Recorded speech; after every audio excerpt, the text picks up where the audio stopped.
ಶಾರದಾ, ಬಾ ತಂಗಿ, ಹೋಗೋಣ.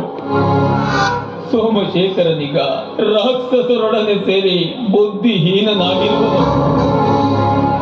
ಅವನಿಗೆ ಬುದ್ಧಿ ಬಂದ ಮೇಲೆ ನೀನು ಅವನ ಸತಿಯಾಗಿ ಬರುವಿಯಂತೆ. ಬಾರಮ್ಮ, ಹೋಗೋಣ. ಇಲ್ಲ, ಕೊಟ್ಟ ಹೆಣ್ಣು ಕೊಲದು ಹಾಗೆ ಅಂತಾರಣ್ಣ. ಯಾವತ್ತು ನನ್ನ ಮದುವೆ ಮಾಡಿ ಮನೆ ಕಳಿಸ್ಕೊಟ್ಯೋ ಅವತ್ತೇ ಇದು ನನ್ನ ಮನೆ. ಎಂತ ಕಷ್ಟ ಕಾರ್ಪಣೆಗಳು ಬಂದ್ರು ಅವೆಲ್ಲವನ್ನು ಮೆಟ್ಟಿ ನಿಲ್ಬೇಕು ಅಂತ ನೀನು ಅಪ್ಪನೇ ತಾನೇ ಅವತ್ತ ಹೇಳಿದ್ದು.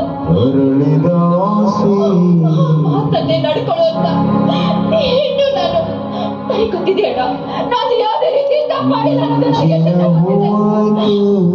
ಹೇಗಿರ್ಬೇಕಾದ್ರೆ ನನ್ನ ಪ್ರಾಣ ಹೋದ್ರು ಸರಿ, ನಾನು ಇಲ್ಲೇ ಸಾಯ್ತೀನಿ ಹೊರತು ಕಚ್ಚೆ ಕೊಟ್ಟು ಇಲ್ಲೇ ಅನ್ಬೋತೀನಿ ಹೊರತು ನಾನ್ ಮಾತ್ರ ತವ್ರ ಮನೆಗೆ ಬರಲ್ಲ.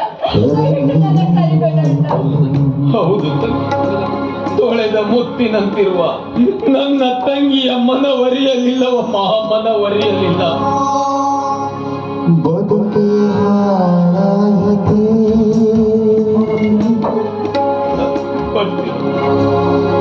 ಅರಳಿದ ಮಂಜಿನ ಹೂವಾತು ಬಿಸಿಲಿನದೇ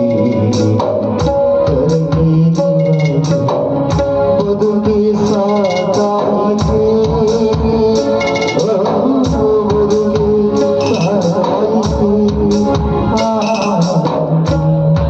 ಶಾರದಾ, ನೀನು ನನ್ನ ಮಟ್ಟಿಗೆ ಹೋಗಲು ನನ್ನ ಯಾವುದೇ ಅಭ್ಯಂತರವಿಲ್ಲ.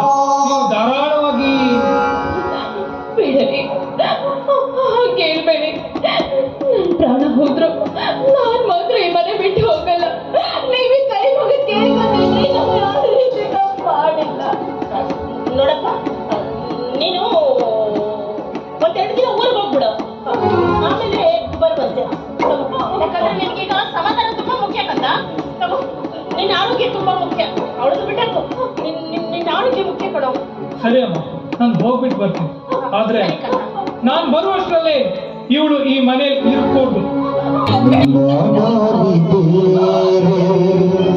ನಿನ್ನ